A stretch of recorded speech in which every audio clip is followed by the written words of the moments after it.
ഈശോയുടെ സമാധാനം നമ്മുടെ ഹൃദയങ്ങളെ ഭരിക്കട്ടെ. ഇന്ന് നമ്മൾ ധ്യാനിക്കാൻ ആഗ്രഹിക്കുന്നത് എന്താണ് അനുതാപം?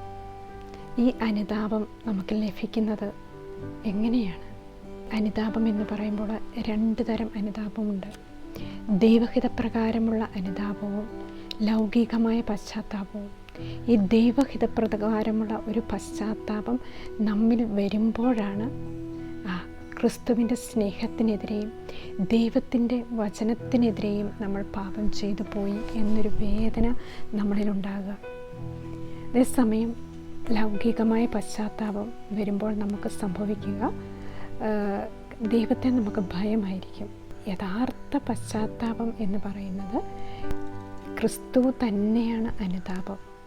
ആ യേശുവിനെ നമ്മൾ സ്വന്തമാക്കാൻ ആഗ്രഹിക്കുമ്പോൾ തന്നെ നമുക്ക് ഒരു നല്ല ഹൃദയത്തിന് ദൈവം നമ്മളെ ഉടമയാക്കിയാണ്. കാരണം യേശു എന്ന് പറഞ്ഞാൽ ലോകത്തിൻ്റെ പാപങ്ങൾ നീക്കുന്ന ദൈവത്തിൻ്റെ കുഞ്ഞാടാണ്.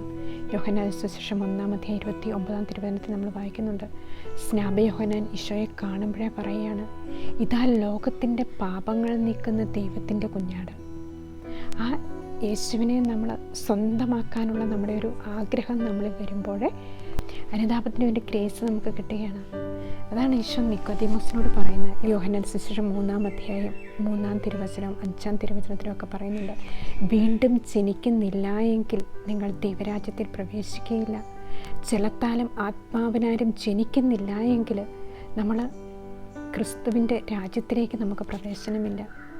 കാരണം ആ യേശുവിലൂടെ പരിശുദ്ധാത്മാവിലൂടെ ഒക്കെയാണ് നമുക്ക് ആ വീണ്ടും ജനനം സംഭവിക്കുക. നമ്മുടെ ഓരോ കുമ്പസാരവും നമ്മുടെ വീണ്ടും ജനനമാണ്.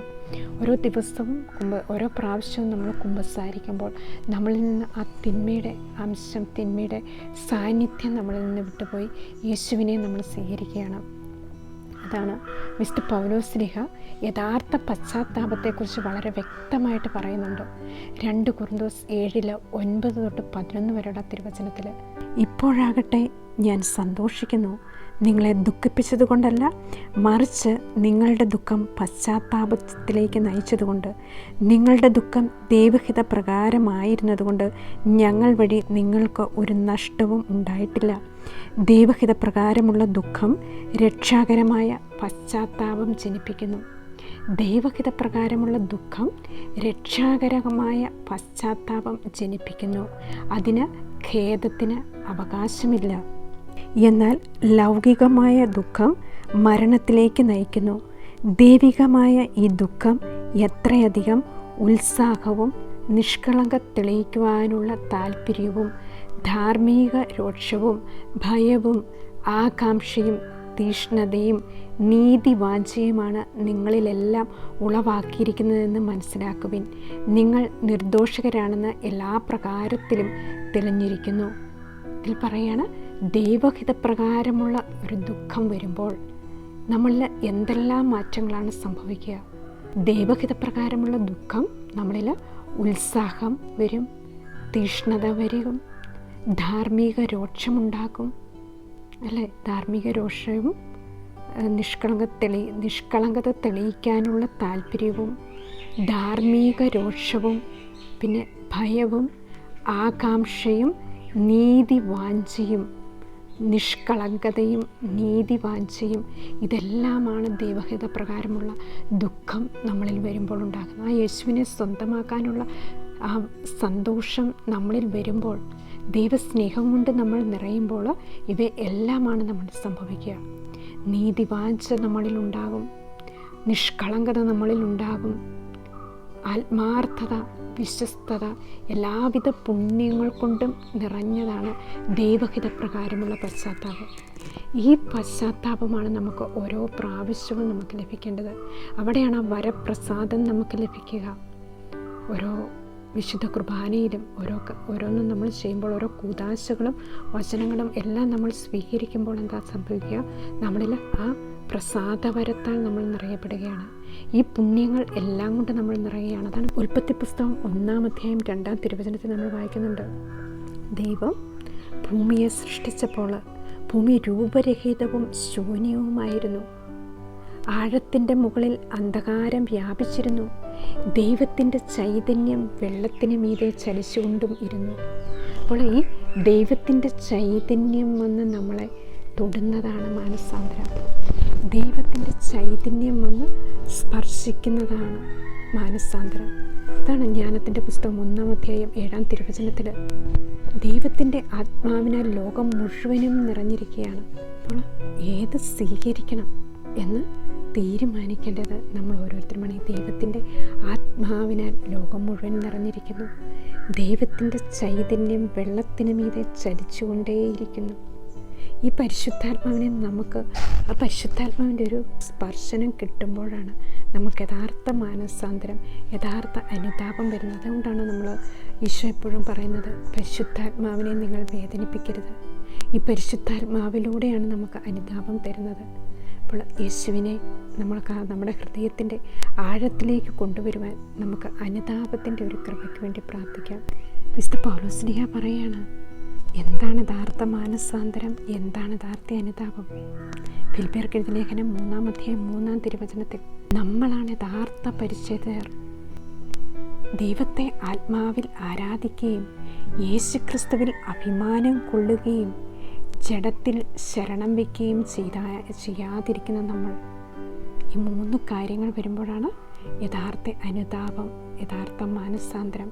പൗലോസ്ലീഹ പറയാണ്, യഥാർത്ഥ പരിച്ഛേദനം എന്ന് പറയുമ്പോൾ യേശുവിനെ സ്വന്തമാക്കുകയാണ്. യേശുവിനെ ആത്മാവിൽ ആരാധിക്കുകയും ക്രിസ്തുവിൽ അഭിമാനം കൊള്ളുകയും ജഡത്തിൽ ശരണം വയ്ക്കുകയും ചെയ്യാതിരിക്കുന്ന നമ്മളാണ് യഥാർത്ഥ പരിച്ഛേദകർ. അപ്പോൾ ഈ 3 കാര്യങ്ങളും നമ്മളിൽ വരുമ്പോൾ നമ്മളിൽ മാനസാന്തരം സംഭവിക്കുകയാണ്. ഈ മനസ്സാക്ഷിയെക്കുറിച്ച് പറയാം. ദൈവം നമുക്കൊരു മനസ്സാക്ഷി തന്നിട്ടുണ്ട്. ഈ മനസ്സാക്ഷിയുടെ വിധി തീർപ്പിനായി ഓരോരുത്തരും ക്രിസ്തുവിൻ്റെ ന്യായാസനത്തിൻ്റെ മുൻപിൽ നിൽക്കേണ്ടവരാണ്. അതാണ് മനസ്സാക്ഷി. ഈ മനസ്സാക്ഷിയിൽ നമുക്കൊരു നിയമം ദൈവത്താൽ ദൈവം നൽകപ്പെട്ടിട്ടുണ്ട്. കാറ്റക്കിസം ഓഫ് കാത്തലിക് ചർച്ചിൽ പറയാണ്, നന്മയെ സ്നേഹിക്കാനും തിന്മയെ ഒഴിവാക്കുവാനും നമ്മുടെ മനസ്സിൻ്റെ അകത്ത് നിന്ന് ഒരു സ്വരം നമ്മളോട് എപ്പോഴും സംസാരിക്കുന്നുണ്ട്. അവിടെയാണ് മനസ്സാക്ഷി നമ്മളോട് സംസാരിക്കുക. കാരണം ദൈവത്തിൻ്റെ ഒരു നിയമം നമ്മുടെ മനസ്സിൽ രേഖപ്പെടുത്തിയിട്ടുണ്ട്, നമ്മുടെ ഹൃദയത്തിൽ ആലേഖനം ചെയ്തിട്ടുണ്ട്. ദൈവത്തിൻ്റെ ഒരു നിയമം നമ്മുടെ ജനനം മുതലേ നമ്മുടെ മനസ്സാക്ഷിയെ നമ്മൾ രൂപപ്പെടുത്തിക്കൊണ്ട് വരണം. ഈ രൂപപ്പെടുത്തലാണ് ക്രിസ്തുവിലുള്ള നവജീവിതം, ക്രിസ്തുവിലുള്ള വിശുദ്ധി. അതാണ് പുതിയ ഒരു മനുഷ്യനെ നമ്മൾ സ്വീകരിക്കുന്നതും നമ്മളിൽ നവീകരണം സംഭവിക്കുന്നതും ഈ മനസ്സാക്ഷിയുടെ ശുദ്ധീകരണത്തിലൂടെയാണ്. പൗലോസ്ലീഹ പറയുന്നുണ്ട് അപ്പോസ്തല പ്രവർത്തനം 24:16 23:1 ദൈവത്തിൻ്റെ മുൻപിലും മനുഷ്യൻ്റെ മുൻപിലും ഞങ്ങൾ ശുദ്ധ മനസ്സാക്ഷി പാലിച്ചു. ദൈവത്തിൻ്റെ മുൻപിലും മനുഷ്യരുടെ മുമ്പിലും ശുദ്ധ മനസ്സാക്ഷിയോടെയാണ് ഞങ്ങൾ വ്യാപരിച്ചത്. ഈ ഒരു ശുദ്ധ മനസ്സാക്ഷിയാണ് ദൈവം നമ്മളിൽ നിന്ന് ആഗ്രഹിക്കുന്നത്. നന്മയെ സ്നേഹിക്കുവാൻ, തിന്മയെ ഉപേക്ഷിക്കുവാൻ. 1 തിമോത്തി 1:5 പറയാണ്, നല്ല മനസ്സാക്ഷി ഉണ്ടെങ്കിൽ നമ്മളിൽ ആ ദൈവസ്നേഹം നിലനിൽക്കും. പരിശുദ്ധമായ ഹൃദയത്തിലും നല്ല മനസ്സാക്ഷിയിലും നിഷ്കപടമായ വിശ്വാസത്തിൽ നിന്നും ഉൾക്കൊള്ളുന്ന സ്നേഹമാണ് യഥാർത്ഥ സ്നേഹം എന്നാണ് വിശുദ്ധ പൗലോസ്ലീഹ 1 തിമോത്തി 1:5 പറയുക. പരിശുദ്ധമായ ഹൃദയത്തിലും നല്ല മനസ്സാക്ഷിയിലും നിഷ്കപടമായ വിശ്വാസത്തിൽ നിന്നും ഉൾക്കൊള്ളുന്ന സ്നേഹമാണ്. ഓരോ പാപങ്ങൾ ചെയ്യുമ്പോൾ പാപങ്ങളുടെ കാഠിന്യമനുസരിച്ച് നമ്മുടെ മനസ്സാക്ഷി കട്ടിയുള്ളതായി വരികയാണ്. കാരണം അതിന് നന്മ എന്താ തിന്മ എന്താന്ന് പിന്നീട് തിരിച്ചറിയാൻ സാധിക്കാത്ത വിധം അത്ര കഠിനമായി പോകും. അപ്പോൾ ഈ പാപത്തിൽ നിന്നുള്ള വിടുതൽ വരുമ്പോൾ മാത്രമേ നമ്മുടെ മനസ്സാക്ഷിക്ക് നന്മയും തിന്മയും തിരിച്ചറിയാൻ സാധിക്കുകയുള്ളൂ. 1 യോഹന്നാൻ 3:20-21 തിരുവചനത്തിൽ പറയുന്നുണ്ട്, ആ മനസ്സാക്ഷി നമ്മളെ കുറ്റപ്പെടുത്തുന്നില്ല എങ്കിൽ ദൈവത്തിൻ്റെ മുൻപിൽ നമുക്ക് ആത്മധൈര്യമുണ്ട്.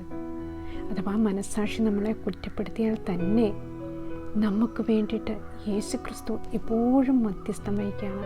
എപ്പോഴും നമ്മളെ സ്വീകരിക്കാനായിട്ട് ഇരിക്കുന്നതാണ് യേശുക്രിസ്തു. ആ യേശുക്രിസ്തുവിലൂടെ മാത്രമാണ് നമ്മുടെ രക്ഷ അപ്പോൾ ഈ അനുതാപമുള്ള ഒരു നല്ല ഹൃദയം നമുക്ക് സ്വന്തമാക്കുവാനും ദൈവത്തെ പൂർണ്ണ ഹൃദയത്തോടും നല്ല മനസ്സാക്ഷിയോടും കൂടി ആരാധിക്കുവാനും സ്നേഹിക്കുവാനും അതുപോലെ ദൈവത്തിൻ്റെ ഛായയിൽ സൃഷ്ടിക്കപ്പെട്ട മനുഷ്യനെ നിർമ്മല ഹൃദയത്തോടും വിശുദ്ധ ഹൃദയത്തോടും കൂടി സ്വീകരിക്കുവാനും മനസ്സിലാക്കുവാനുള്ള കൃപാവരം നമുക്ക് ഓരോരുത്തർക്കും നൽകണമേ എന്ന് പ്രാർത്ഥിച്ചുകൊണ്ട് ഈശോ മിശിഹായ്ക്ക് സ്തുതിയായിരിക്കട്ടെ.